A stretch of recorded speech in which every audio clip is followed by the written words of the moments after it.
Well, en otro informe na Aruba ting joven talentoso y kuwain na logra expresar ng talento ng comunidad.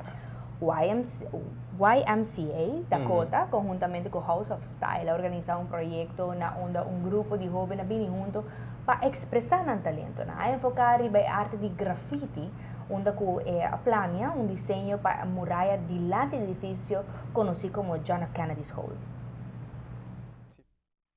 Ela começar eigenlijk o workshop ko to ting di House of Styles Aruba, mas não vou ng trabalho anterior ta na banda di YMCA wa.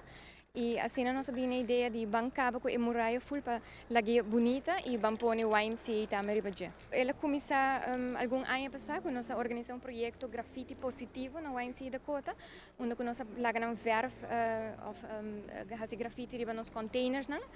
E assim nós sabíamos reparar que não tem hobby talento e não tem hobby interesse também em graffiti aqui.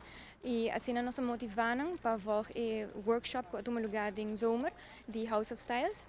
E ja, agora que nós seguimos motivando para seguir com graffiti positivo. Para a iniciativa de projeto aqui estava conscientizar jovens para convertir o talento de graffiti em algo positivo para a comunidade.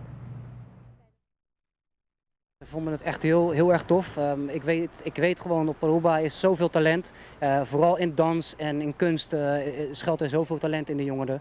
Dus ja, ze waren heel blij ermee. We hebben grote groepen gehad. En het voordeel is, het is niet alleen een zomerproject geweest. We hebben genoeg budget om nog door te gaan tot de volgende zomervakantie.